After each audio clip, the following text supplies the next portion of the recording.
Hello, everyone. Welcome back to It's Giving Health, a podcast by Advanced Community Health dedicated to educating our community on a wide variety of topics. I'm your host, Donnae Ward.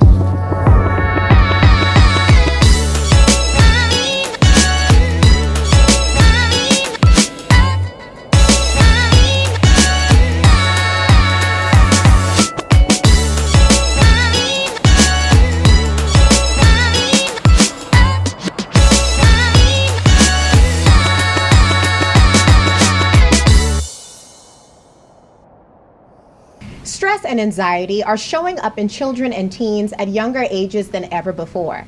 But treatment doesn't always have to start with a prescription. In today's episode, we're exploring how practices like yoga and mindfulness can help young people manage emotions, reduce anxiety, and build healthy habits.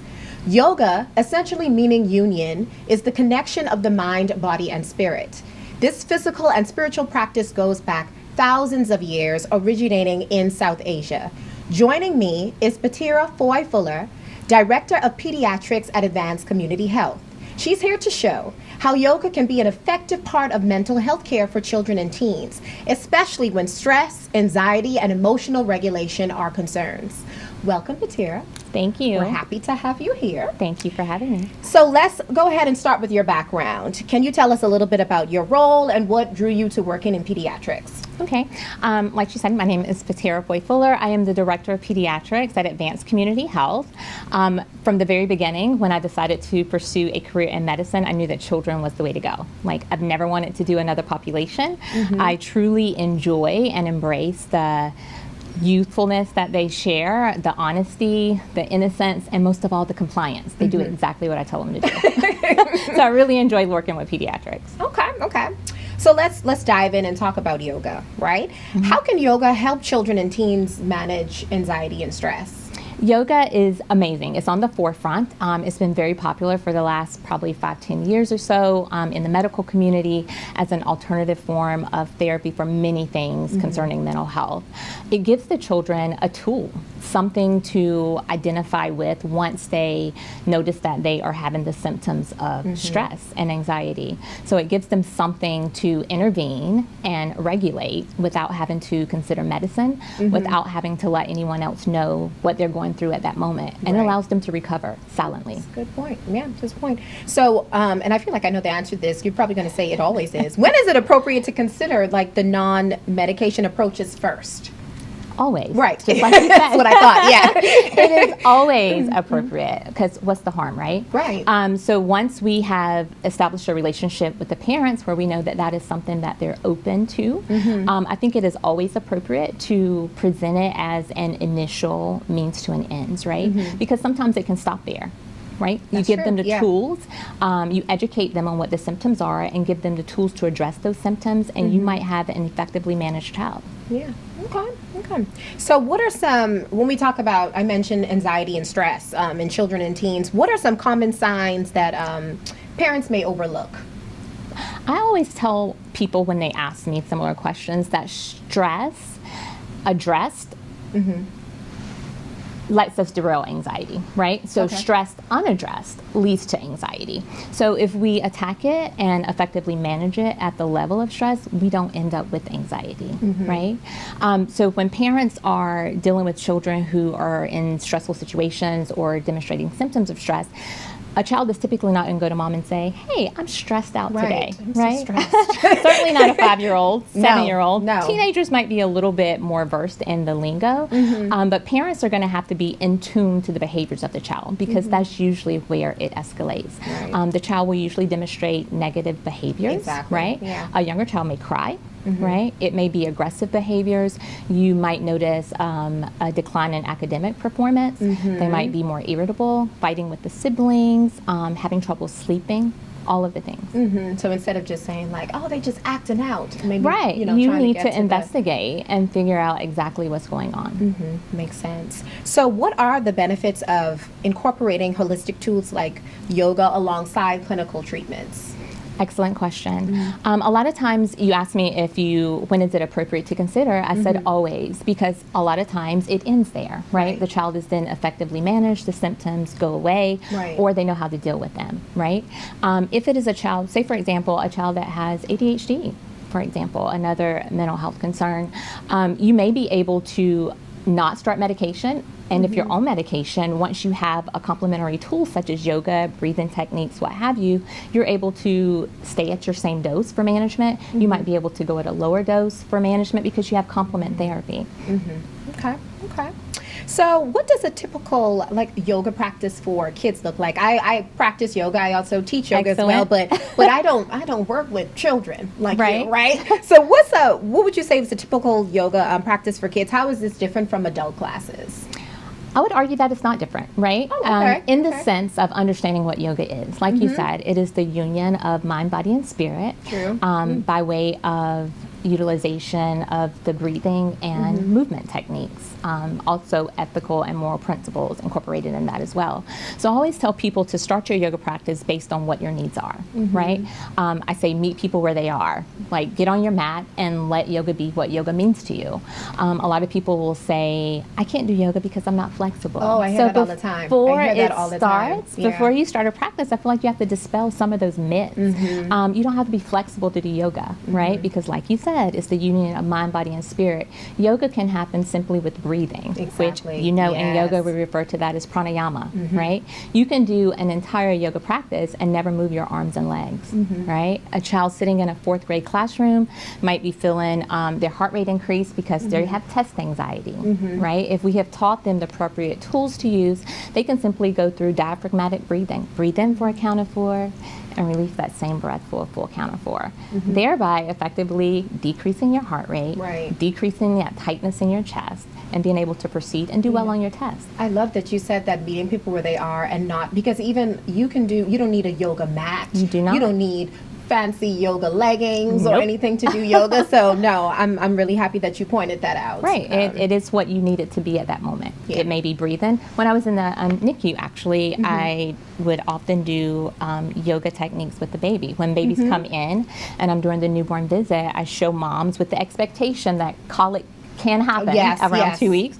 I showed them gentle maneuvers to calm and soothe the baby, simply moving the legs in and out. So from a newborn, so cradle to grave, yoga can be utilized, and yoga is effective. I love that. Yes, such good stuff. So how can parents integrate yoga or these calming techniques into their child's daily routine? Good question. Once the family has a clear understanding of what yoga is and what it means to utilize yoga techniques, for a younger child, I would always encourage mom, dad, caregiver, whomever, to remind a child when they are having those moments where they're escalating with negative behavior, find your breath. Right? Let's sit down, let's breathe. Let's take a and breath. Noticing how you're interacting with the child, right? So screaming at a 5-year-old tends to escalate negative behavior. It does. I've been there, yes. Bending your knees, going down to eye level, gentle touch, effective, soothing, reassuring touch, speaking in a calm, soothing voice. A screaming child that has an adult speaking to them at a low tone will lower the scream because they're trying to hear what you're saying. Right. Not necessarily that they're interested. They're trying to hear what you're saying. Right. So I do it all the time in the office when patients come in, and whether it's the patient that I'm seeing or a sibling, I always lower my tone. I lower my tone, and the children immediately calm down. Right? I'm not going to match it. I'm going to bring you down and match me. Right. Let's not match energies. Right. With a 2-year-old. Yes, I know, right? It makes sense. I think about that too. Even with my 5-year-old, I notice that when I'm like, okay, some things are going on. Let's move your body a little bit. Move your body. Let's breathe and move your body a little bit. And it's simple terms like that. Like I'm not going to say to a 3-year-old, go do yoga. You're having a bad day. Go do yoga. But it is appropriate to say, find your breath. Remember, let's breathe, or let's go move your body. Yes. Let's get some energy out. I love that. So in terms of health equity, right, because I'm all about health equity, what resources are available to families who might not be able to, afford the private classes or the therapy? And I think we talked about this a little bit about just incorporating it into daily practice, but what resources are out there? Right. I encourage families to always look for the things that are free. free and available to all, that's right? Yep. And then the triangle, our community in general, I would encourage parents to start with your local parks and recreation, like the town of Cary, the town of Raleigh, et cetera. The same place that you would register a child for simple soccer classes or T-ball for a 6-week course. Those departments and facilities also typically offer yoga or some type of meditative exercise, and it's usually free to the public. Some of them will have packages that you can pay, but it's a minimal fee a lot of times. But there are many free offerings within our community because that's just where we are right here in the triangle. So always start there first. It can be a simple Google search of free yoga classes in my community. That's the best place to start. And then once you develop your practice and you're looking for a little bit more, or you want to diversify, or you like a specific type of yoga, that's when you can look for things that may cost money. But in the beginning, it is equitable because it is available to everybody. You just have to look for it. Do you have like a favorite website or one of your go-tos for? So I typically use YouTube, and I pull it up right there in the office because I like to show families and children who are old enough to be on the web browsing that you can put in a very specific search. You can put in yoga to relax. 15 minutes, right? You can put in yoga class for the family. It's thousands of yoga classes on YouTube, and it will populate it to what your needs are. You can have short ones, you can have long ones, you can have ones that are just breathing, ones that are just meditation. So I encourage people to put in search specific terms on YouTube and pull up those classes. Right, and let them, sit there in front of the TV and do yoga. You don't have to have a fancy mat. You don't have to have blocks. If they say that you need blocks in the video, go get a couple books. If they say that you need a strap, go get a belt or dad's necktie. Right, or mom's scarf. If they say that you need a mat, go get a towel. Go to get a towel. Just keep it basic. Right, you shouldn't have to buy anything to do yoga. I love that. Okay, so what should parents ask or share during visits if they suspect that their child is struggling with anxiety, like to the provider? What are some questions? So I always encourage parents to come in, and if they don't start this way, the provider is going to dig a little bit deeper and ask, because it's common for parents to come in and be like, well, she has anxiety. Oh, well, when were they diagnosed? Well, they weren't diagnosed. Okay, so tell me why you think she has anxiety, and then that will lead into, oh, well, they saw this behavioral therapist or what have you, and they were diagnosed in 2018, or oh, well, she's never seen anybody for it, but she's doing this, and this. Okay, then the provider is able to ask additional questions and figure out what the environment and the setting of those behaviors are, and then the parents can tell them, say, I am interested in things to help her or him deal with this when they're having these situations, right? The first thing is that you have to have a relationship of trust, right? Because a lot of times when parents cross the threshold of your office, they know what they want. They're coming in to talk to you, but they have an idea. They've Google searched it. It is 2025. So they're coming in for you to give them what they think they need, right? So you have to have that relationship of trust.